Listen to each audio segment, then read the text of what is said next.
बताया था कि मैं कौन हूँ। हमारी दो आइडेंटिटी होती है। एक होती है मैं शरीर हूँ और दूसरा मैं कौन हूँ, एक चैतन्य आत्मा हूँ। हम पूरा दिन कहते रहते हैं मैं और मेरा, तो मैं कौन और मेरा क्या, आज उस पर हम देखेंगे। मैं तो आत्मा, मेरे शरीर में 5 तत्वों से मेरा शरीर बना हुआ है और वो 5 तत्वों में अगर एक भी चीज थोड़ी भी नीचे ऊपर हो जाती है तो फिर क्या हो जाता है, हमें अच्छा नहीं लगता है। इसी प्रकार हमारी आत्मा में भी कितनी है, आत्मा की भी हमारे 5 प्रकार के संस्कार होते हैं। आत्मा में 3 शक्तियां हैं और तीनों मन, बुद्धि और संस्कार। तो हम देखेंगे मन और बुद्धि और संस्कार में हमने डिटेल में सुना, हमने उसको सुना कि मन क्या है। मन तो सिर्फ एक सोच विचार करने की शक्ति है, लेकिन उसमें मन तो विचार ही करता है और उसमें बुद्धि क्या करती है, बुद्धि उसको विजुलाइज करती है। मीन्स वो क्या करती है, शुरू से ही जितने भी मन में विचार आते हैं हम उन विचारों को विजुलाइज करके और फिर उसका सही मुझे उसका देती है। तो आज हम संस्कारों में बात कर रहे थे। हमारे पास 5 प्रकार के संस्कार हैं और उसमें भी आत्मा में 7 गुण है। जो हम संस्कार सुन रहे थे 5, उसमें फर्स्ट जो हमारा संस्कार है वो है हमारा आदि अनादि मूल संस्कार, जिसमें 7 गुण है। अभी उन 7 गुणों में भी हमने 4 गुणों पे वर्णन किया, जिसमें सबसे पहले थे कि हम आत्माओं को नॉलेज की जरूरत होती है। सबसे पहले होता है नॉलेज। तो नॉलेज क्या होती है और वो उस पे हमने डिटेल में सुनाया। और फिर दूसरा होता है उस पे प्रेम, और तीसरा था उसमें नॉलेज। नॉलेज के बाद प्रेम, प्रेम के बाद प्योरिटी, और प्योरिटी के बाद हमने खुशी पे आज हम करेंगे। हमने कल आपको बताया था शांति। तो शांति किसको कहा जाता है? क्या शांति और पीस, हम कहते हैं कि जब हमारे आसपास का एटमॉस्फेयर अगर सही है और कोई शोर नहीं है, घर में कोई प्रॉब्लम नहीं है, तो फिर तो हम तो शांति रहते हैं। अब इस शांति को हम शांति नहीं कहते हैं। एक शांति होती है कि शमशान घाट में भी जाते हैं तो वहां भी हमको शांति मिलती है, लेकिन हमको वैसी शांति नहीं चाहिए। यहाँ कोई एटमॉस्फेयर की शांति नहीं चाहिए, या घर में कुछ शोर न हो वैसी शांति नहीं चाहिए, या फिर मेरी कोई परीक्षा न ले वो शांति, ऐसी शांति तो हमें नहीं चाहिए। तो इन पे हमने तो डिटेल में ही सुना था। आज हम उससे आगे जाएंगे और उस पे सुनेंगे। आज हमारा गुण है संस्कार, उसमें हमारा है कि सुख। हमने 7 गुणों पे तो विचार किया। आज हम करेंगे कि मन की शांति से भरकर इस दुनिया में कोई दौलत नहीं है। हमारे पास जितनी मन की शांति होगी तब भी हमारे पास दूसरा गुण है, हमारी शांति भीतर में है। हमने जाना हम बाहर से नहीं ला सकते हैं, इसलिए हमने कल आपको बताया था कि शांति हमारे भीतर है। जब मन भटकना बंद कर देता है तब हमारे मन में शांति होती है, तब शांति का हमारे अनुभव होता है। और आज हम आपको बताएंगे अगर सचमुच हमें सच्ची शांति चाहिए तो मुझे क्या करना पड़ेगा। सबसे पहले मुझे जिंदगी में शांति से जीने के लिए सिर्फ 2 तरीके हैं। एक है कि माफ कर दो उन्हें जिन्हें तुम भूल नहीं सकते, दूसरा है भूल जाओ उनको जिन्हें तुम माफ नहीं कर सकते। बस इतना छोटा सा हमें काम करना है अगर शांति चाहिए। क्योंकि मैंने कहा था मन में जो है ना, ये सारी पुरानी बातें ही चलती रहती है, जिससे मेरे मन की शांति गुम हो जाती है और फिर हमारी जितनी भी देखो आत्मा की 7 शक्तियां हैं उसमें भी कमी आ जाती है। तो आज हम देखेंगे 5वां गुण है कैसे रहें खुश। हर कोई खुश रहना चाहता है, लेकिन हमारे पास कोई रास्ता नहीं है उसको खुशी हम कैसे खुश रह सके, तो आज हम उसका डिटेल में हम जानेंगे खुश हम कैसे रह सकते हैं। तो सबसे पहले है हम देखेंगे हमारे सुख दुख का कोई दूसरा व्यक्ति या परिस्थिति नहीं होती है, पर हमारे अच्छे या बुरे विचार ही हमें दुख और सुख देते हैं।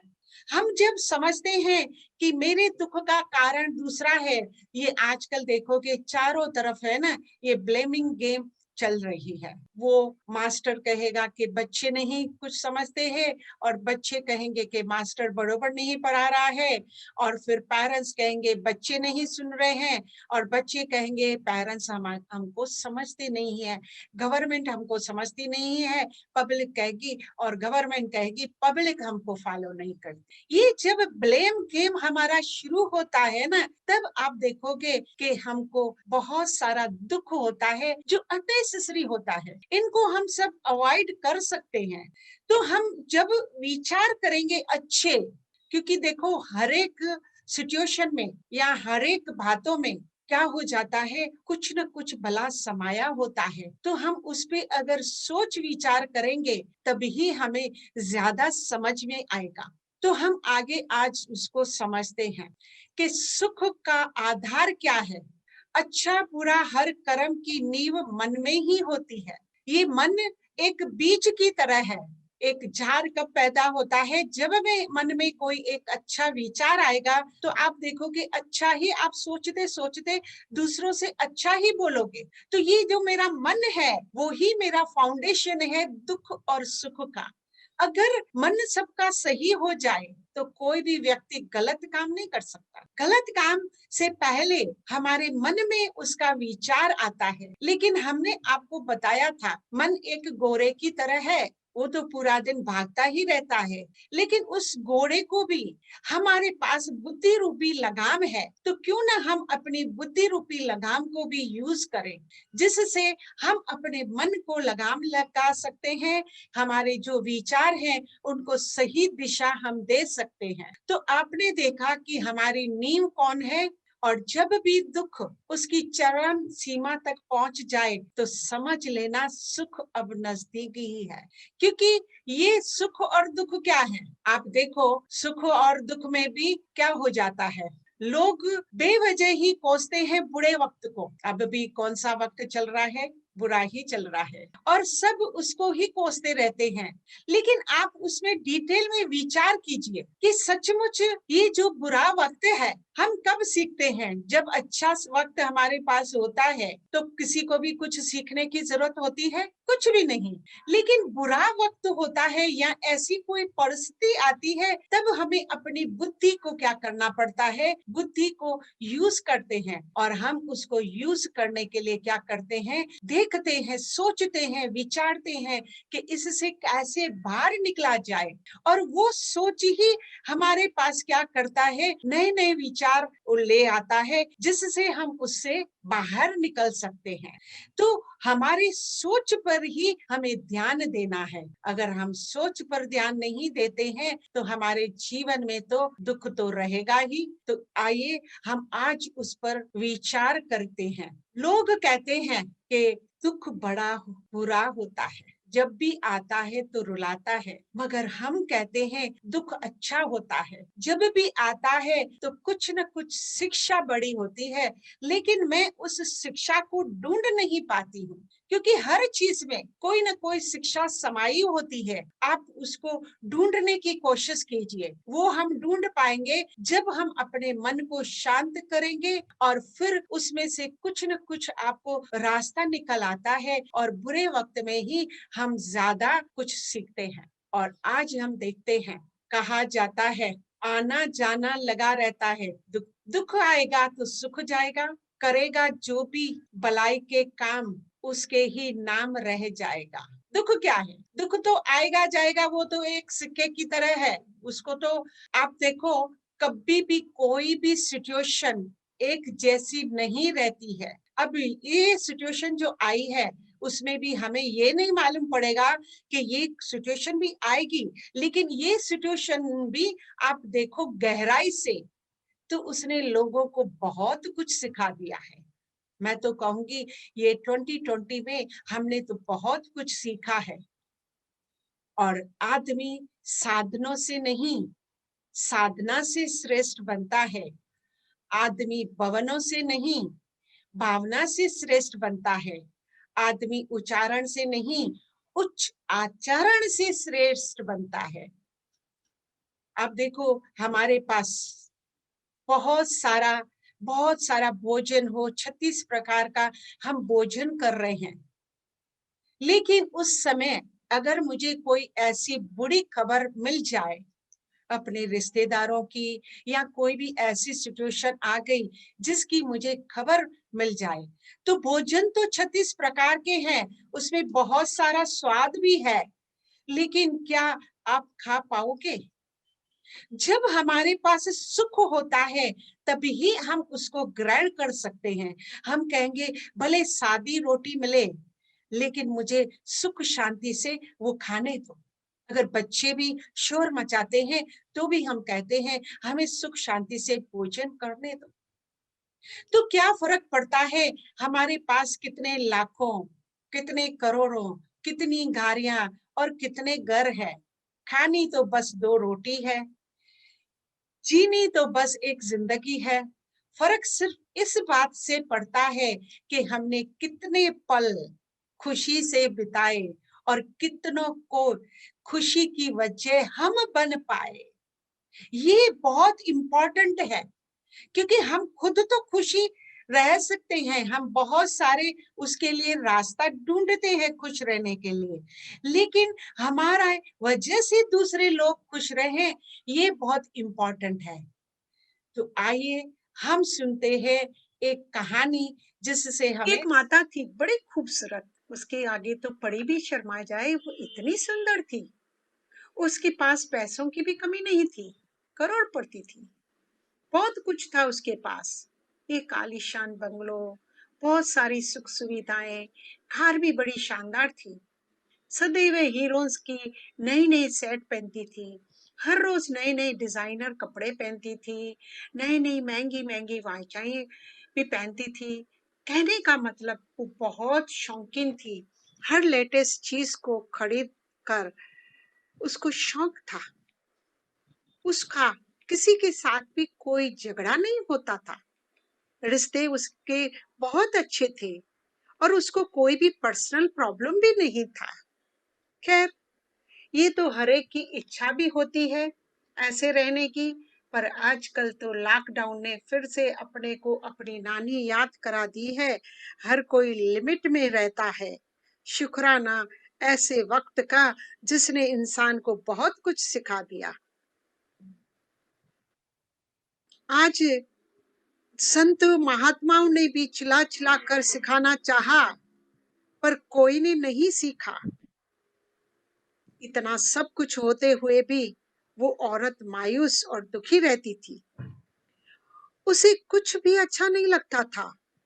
तो ऐसा क्यों होता है? लोग सोचने लगे, इसके पास तो सब कुछ है, अभी उसे और क्या चाहिए जो मायूस और दुखी रहती है? आज का इंसान तो ये सब कुछ जुटाने में ही सारा जीवन दांव पर लगाता है। तो उस औरत के दुख का कारण क्या था? जिसको सब कुछ अच्छा नहीं लगता था, वो धीरे धीरे लोगों से, रिश्ते नातों से किनारा करती गई और फिर धीरे धीरे वो डिप्रेशन का शिकार भी हो गई। फिर उसको चक्कर लगाने पड़े डॉक्टरों के, पर उससे भी कुछ फायदा नहीं हुआ। वो हर जगह जाती जहां भी उसको कोई भी सजेस्ट करता, क्योंकि वो इस मायूसी से, दुख से बाहर निकलना चाहती थी, पर फिर भी कोई रास्ता या इलाज न मिला उसको। उसकी मायूसी का अब उसके नेगेटिव विचार उभरने लगे। कोई को भी ज्यादा मायूस या दुखी होता है तो उनके नेगेटिव विचार ज्यादा और तेज गति से चलते हैं। ये भी नेगेटिव सोचते सोचते जब थक गई तो उसी के लास्ट विचार आया कि इससे तो मरना जाना बेहतर है। ये दिखावे की जीवन का क्या फायदा, जो लोग तो समझते हैं मैं तो बहुत सुखी हूँ, जो मेरे पास तो सब कुछ है। आजकल तो जैसे फैशन सा हो गया है, तो कुछ भी थोड़ा आजकल इंसान इतना कमजोर हो गया है, बस थोड़ी तकलीफ आई, थोड़ा टेंशन हुआ, नौकरी गई, धंधा नहीं चला, एग्जाम में मार्क अच्छी नहीं आई, थोड़ा काम ज्यादा करना पड़ा, तो ये इजी रास्ता है कि ढूंढ लिया है, चलो सुसाइड कर लो और छूट जाओ प्रॉब्लम से। उससे छुटकारा नहीं मिलता। आप देखिए, जब कोई बंद जेल से अगर भाग भी लेते हैं, तो उसको ढूंढकर दोबारा जेल में डालकर डबल कड़ी सजा और कड़ी निगरानी में रखाया जाता है, जैसे फिर से वो भागने की हिम्मत भी न करे। तो प्लीज मेरी तरफ से हर कोई को यही प्रार्थना विनती है कि जब भी ऐसा ख्याल आए, तो प्लीज पहले आप किसी को, जिसमें भी आपको विश्वास हो, उससे कोई भी सलाह या सॉल्यूशन जरूर पूछे। क्योंकि दुनिया में अगर एक दरवाजा बंद होता है, तो दूसरा जरूर खुलता है, जिसको मैं समझ नहीं पा रहा हूँ, पर मुझे दूसरों की एडवाइस की जरूरत है। शायद वो ऐसा रास्ता या उपाय बताए कि मैं अपनी मुसीबत का कैसे सामना कर सकूं, और मुझे उसमें ताकत जागृत करने की जरूरत है। खैर, अब ये औरत भी सोचा कि चलो मैं भी अपने जीवन का अंत करती हूँ। वो पहले तो बड़ी आलीशान कार में बैठ चली सुसाइड करने, पर उसे समझ नहीं आ रहा था कि करूं तो कैसे करूं। कार चलाते चलाते सोच ही रही थी। उस बीच में कोई रास्ते पर एक बुजुर्ग व्यक्ति बहुत खुश दिखा, जो अपने छोटे छोटे आसपास जानवरों और पंछी से दाने देते गुनगुना रहा था। बड़ा खुश और सुखी लग रहा था। उसको आश्चर्य लगा कि ये इतना खुश कैसे रह सकता है। आजकल तो चारों तरफ सिर्फ परेशानी परेशानी है। उसके मन में विचार आया, चलो इससे इसका राज पूछते हैं। उसने अपनी कार एक तरफ रोकी और उससे बातें करने लगी, और उससे उसका हालचाल पूछा कि आप इतना खुश कैसे दिख रहे हो, आपको ऐसा कौन सा खजाना मिला है। उसका उसने उसको बताया, बहन जी, 6 महीने पहले अगर आप मुझे मिलते, तो आपको पता चलता मेरे जैसा दुखी इंसान तो इस संसार में कोई है ही नहीं। किसी को अपना हर किसी को अपना दुख ही बड़ा लगता है। उसने अपनी कहानी सुनाई शुरू की। उसने कहा, हमारा भी एक छोटा परिवार, सुखी परिवार था।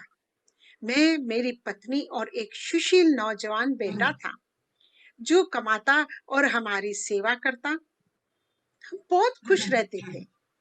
एक दिन अचानक वो काम से वापस लौट रहा था, तो अचानक एक कार के साथ उसका एक्सीडेंट हो गया। अचानक हमारे जीवन में भी दुखों ने दस्तक दी। बस फिर क्या, हम तो जैसे पागल से हो गए कि वो ही इकलौता कमाने वाला था। मेरी पत्नी तो उस दुख को झेल न सकी और उसने भी अपने प्राण त्याग दिए। मेरा तो पूरा संसार ही उजड़ गया। कुछ समझ में नहीं आ रहा था, क्या करूं, कहाँ जाऊं, क्या मेरा जीवन है। घंटों घंटों बस एक ही जगह बैठा निगेटिविटी और इधर उधर के फालतू विचार आते रहते थे। मैं भी अपना जीवन खत्म कर दूं, ऐसे ही मेरे को विचार आ रहे थे, पर रास्ता ही नहीं दिख रहा था। एक दिन मैं बाजार से सब्जी लेकर घर लौट रहा था, तो मुझे एहसास हुआ कि कोई मेरा पीछा कर रहा है।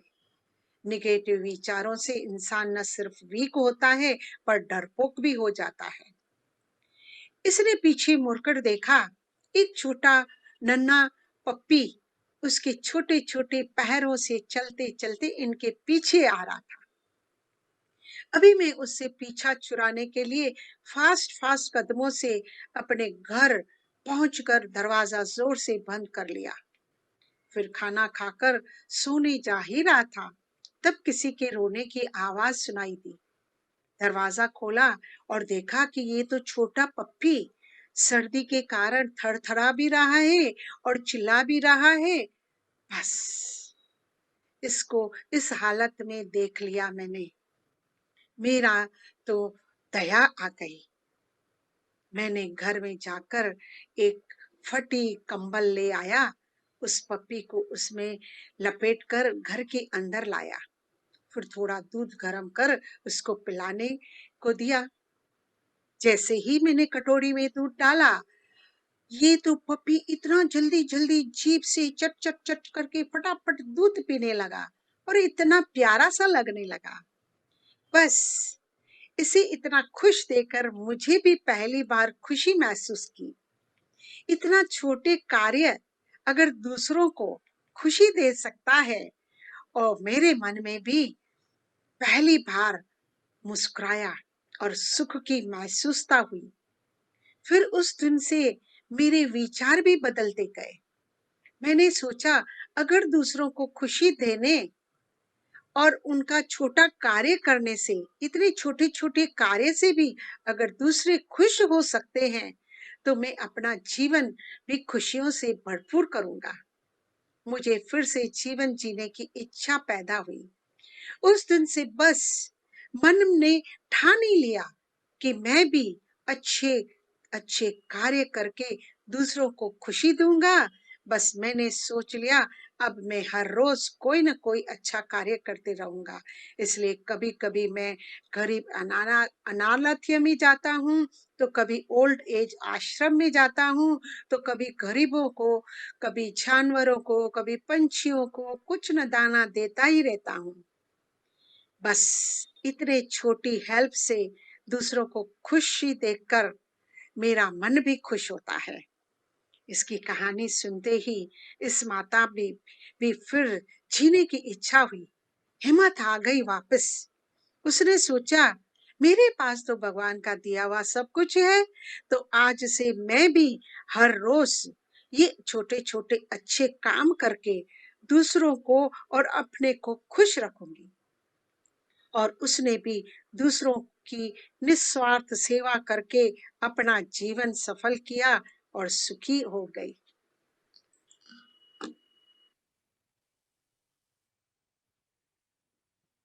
तो ओम शांति। कहानी कितनी न अच्छी थी, सचमुच शांति चाहिए। कहते हैं शांति शांति, कहाँ है शांति? दरिद्र की दरिद्रा दूर करने में, भूखे को खाना देने में, असहाय को सहारा देने में, दुखी के आंसू पहुंचने में। सेवा करने से जीवन में आती है शांति। बार बार दोहराने पर प्राप्त होती है परम शांति। शांति शांति। तो समझ में आया कि इस कहानी ने हमारे को कितना बड़ा गहरा रहस्य समझाया। जैसे भागवत गीता का भी सार तो यही है कि हम सिर्फ खुद खुश न रहें, खुद के लिए सब कुछ न करें, पर दूसरों के लिए भी हम कुछ न कुछ करते रहें। तो आप देखोगे आपके जीवन में इतनी ढेर सारी खुशियां और ढेर सारा सुख आ जाएगा कि आप बांटते बांटते ही आप माला माल हो जाओगे। लेकिन वो सेवा भी निस्वार्थ सेवा होनी चाहिए, कोई स्वार्थ से नहीं है, तो ही हमारे जीवन में सुख और शांति आ जाती है। सेवा हो तो बिना स्वार्थ के हो, सेवा मिले तो मैं मिटा दे। हमारी अब तक भी मैं चलती रहती है। हम कार्य थोड़ा करते हैं, लेकिन 10 जनों को जब तक नहीं सुनाते तब तक हमारी मैं भी नहीं मिटती है। तो ये निस्वार्थ जब हम कार्य करते हैं, तो उसमें मैं आने की क्या जरूरत है? कहा जाता है जिंदगी सिक्के के 2 पहलुओं की तरह है। अब देखो, सिक्के का, कभी वो साइड है तो वो साइड। हम कहेंगे कि नहीं, मुझे तो बस धूप नहीं चाहिए, सिर्फ छांव चाहिए। अब ऐसा नहीं होता है। ये जिंदगी में भी दुख और सुख वो दोनों ही आते रहते हैं। और फिर कहा जाता है कभी सुख आएगा तो कभी दुख आएगा, लेकिन मुझे क्या करना है? जब सुख हो तो कभी घमंड मत करना। हमारे पास सुख होते हैं तो आप देखो इस तराजू में हम दूसरों को क्या समझते हैं? वो तो कुछ भी नहीं है, सब कुछ मैं ही हूँ, मेरे बिगड़ तो ये दुनिया ही नहीं चलती है। तो ये घमंड, कल भी मैंने आपको बताया था, घमंड किस बात का? जन्म दिया दूसरों ने, भोजन दिया दूसरों ने, जीवन दिया दूसरों ने, काम दिया दूसरों ने, मेरा यहाँ है ही क्या जो इतना घमंड हम करते हैं? और जब दुख हो तो थोड़ा सब्र कीजिए। आप देखो, जब भी हमारी बैटरी डाउन हो जाती है तो सब्र तो करना पड़ता है जब तक वो बैटरी हम चार्ज करें। तो क्यों ना हम भी, ऐसी सिचुएशन अब आई हुई है, हम सबको मिलकर सब्र करना पड़ेगा, ये भी चला जाएगा। लेकिन हम उसमें निगेटिव विचार कर करके उसको हम बढ़ाए नहीं, क्योंकि झूला जितना पीछे जाता है ठीक उसी के बराबर उतना ही आगे भी आता है। आप देखो, एक झूले में बैठकर देखो, आप जोर से उसको पीछे करो तो वो उतना ही आगे भी आता है। डरिए मत, वो आगे भी जरूर आएगा। इसी तरह सुख और दुख दोनों ही जीवन में बराबर आते और जाते हैं। जिंदगी का झूला अगर पीछे जाए तो ये इम्पोर्टेंट है। जिंदगी जिंदगी का झूला अगर पीछे जाए तो डरिए मत, आगे ही बढ़ते रहिए। जितना हम आगे बढ़ेंगे और वो आराम से ही चलेगा। इसलिए कहा गया है दुख में स्वयं की एक अंगुली भी आंसू पोंछती है और सुख में 10 उंगलियां ताली बजाती है। जब स्वयं का शरीर ही ऐसा करता है तो दुनिया से क्या गिला शिकवा करना। अतः हंसते रहिए, हंसाते रहिए और सबका भला करते रहिए। हम दूसरों की बातों में ही उलझे रहते हैं, जिससे हमारे जीवन में दुख आता है। कहते हैं ये मतलब की दुनिया, मतलबी लोग। सच्चाई है, इंसान यूं ही नहीं मतलबी कहा जाता है। 3 प्रकार के दुख है। सबसे पहला कि एक अपने ही दुख से दुखी है। दूसरा, दूसरों के दुख से भी दुखी है। अपने रिश्तेदार, कोई रिश्तेदार में अपने बच्चे होते हैं, कभी दुखी होते हैं तो हम भी उनकी वजह से दुखी होते हैं। लेकिन तीसरे प्रकार के लोग हैं जो दूसरों को सुखी देखकर भी दुखी होते, उनको वो भी अच्छा नहीं लगता। अरे दूसरों की खुशी में तो मुझे खुश रहना है।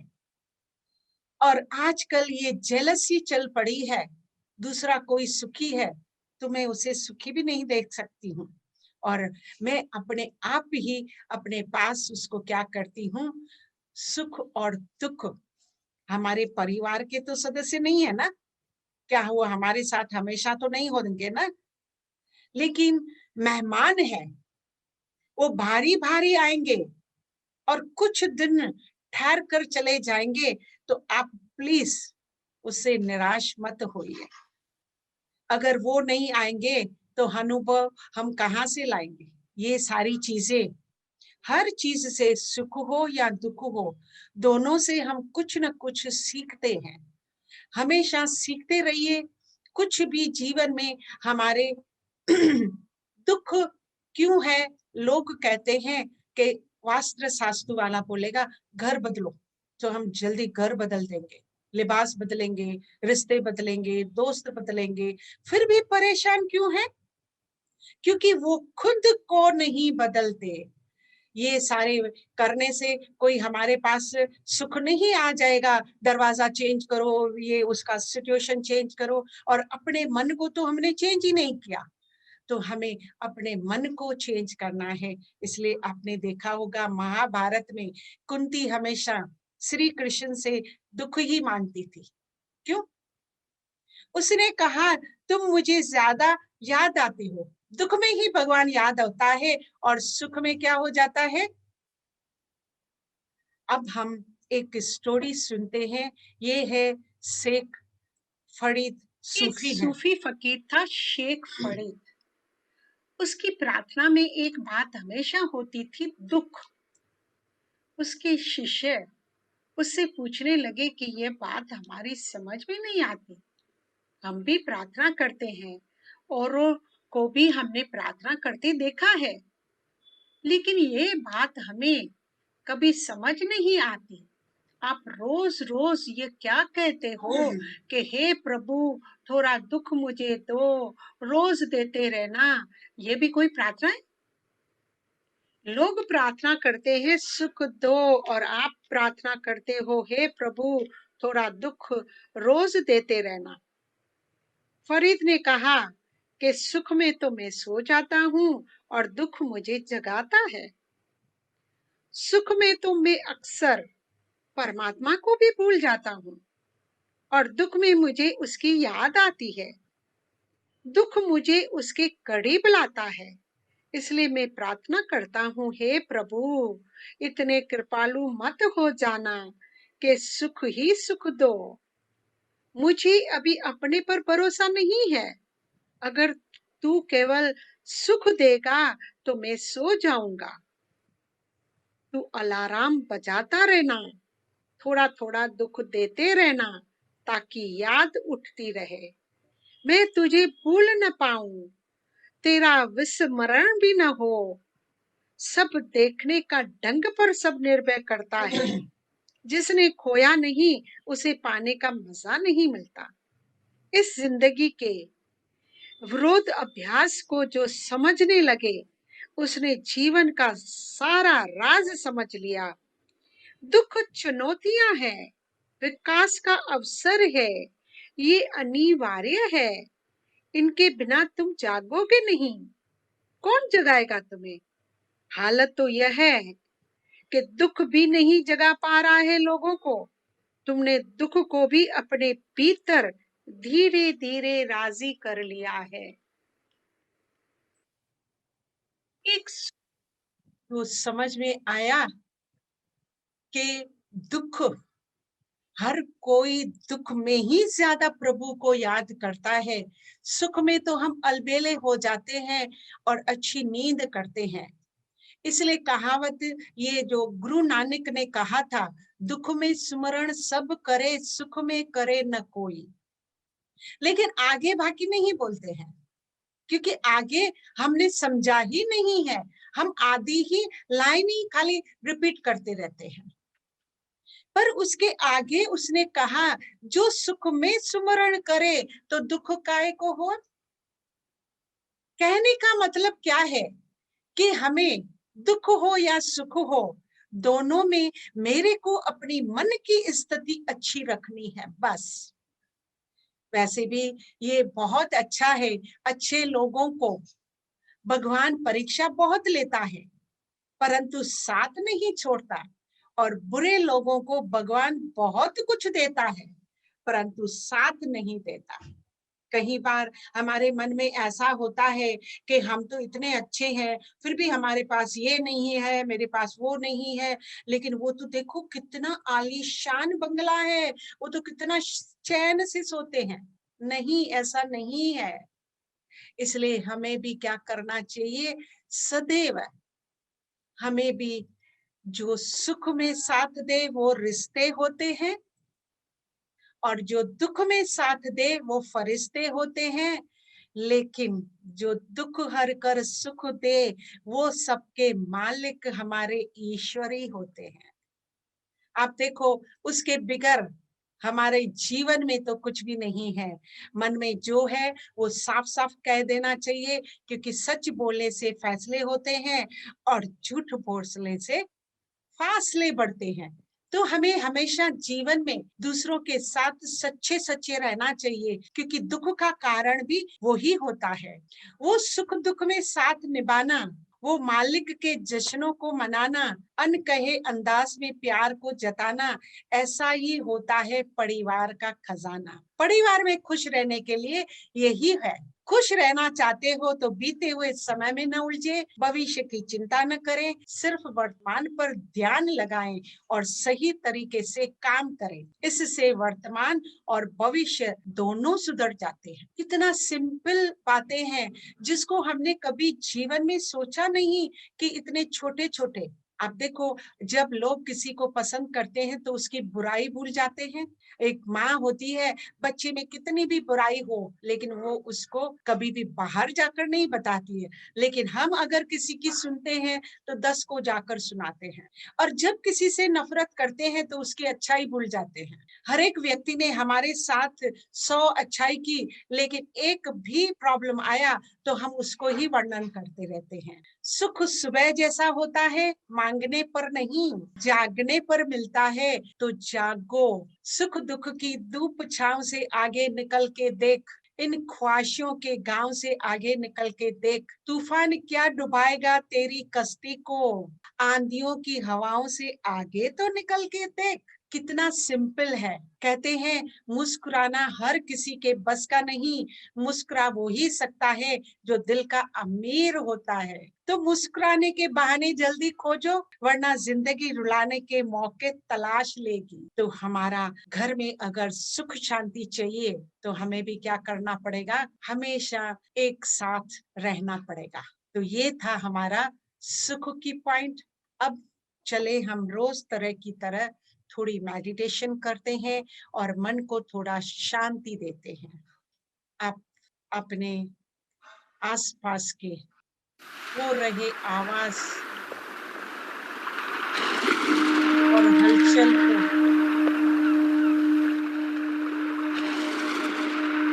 दूर ले चलते हैं। अपने मन और बुद्धि को अंतर आत्मा की यात्रा पर आइए, देखते हैं अपने आप को। मैं एक अजर अमर अविनाशी चैतन्य आत्मा इस शरीर को चलाने वाली, अपने कर्म इंद्रियों की मालिक हूँ।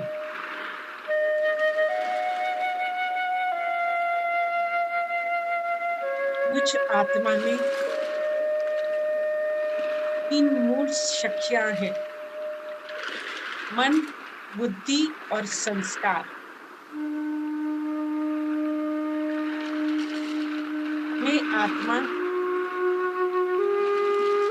सतोगुणी आत्मा हूँ।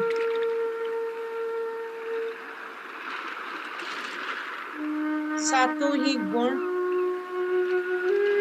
मुझ में विराजमान है।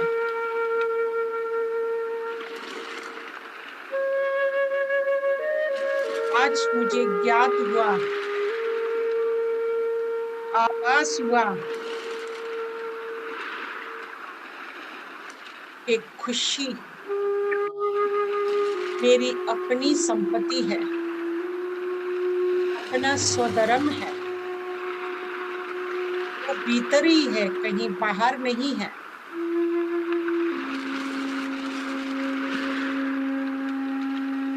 मैं कितनी खुश नसीब हूँ,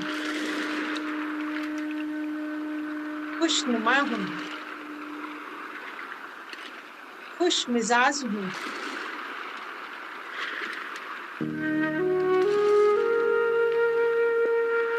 और ये खुशियाँ दूसरों की निस्वार्थ सेवा करने से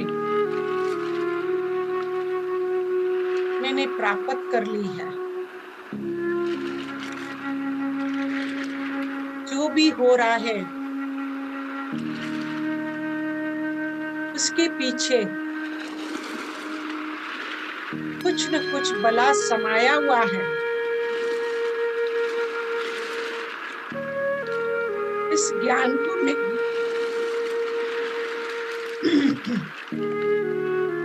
जान लिया है, इसलिए मैं हर पल,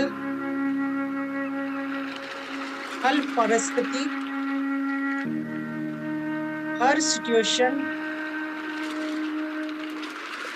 हर रोज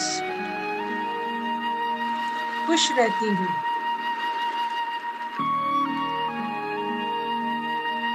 और मैं जहाँ जहाँ भी जिस रास्ते से चलती हूँ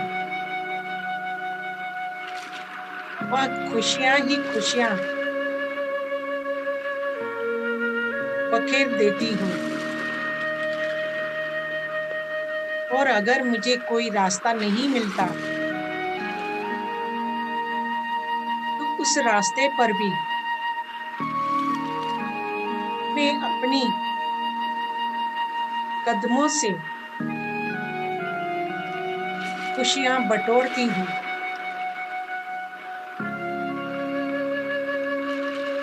इससे ही मेरा खुशहाल जीवन भरा रहता है। हर रोज छोटे छोटे कार्य करके दूसरों को खुशी बांटना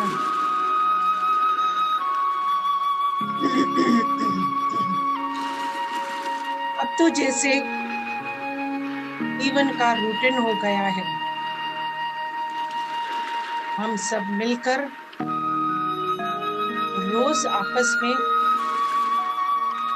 ढेर सारी खुशियां बटोरेंगे और इस संसार को भी खुशनुमा बना देंगे। ओम शांति शांति शांति।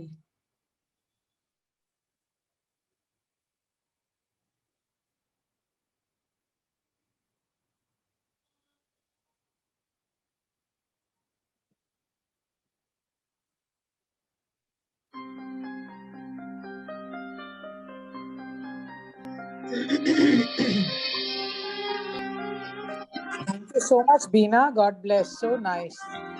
बस ये लास्ट है, एक थोड़ा गीत सुनकर पूरा करते हैं। 2 मिनट।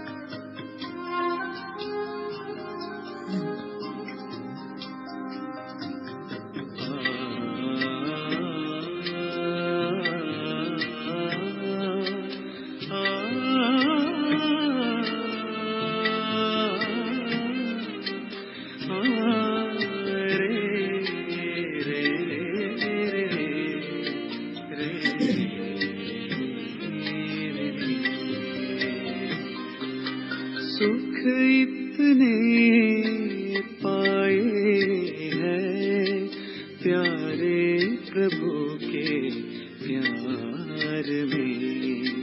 सुख इतने पाए हैं प्यारे प्रभु के प्यार में। रौनक ही रौनक अब तो मेरे संसार में, मेरे संसार में। सुख इतने पाए हैं प्यारे प्रभु के प्यार में।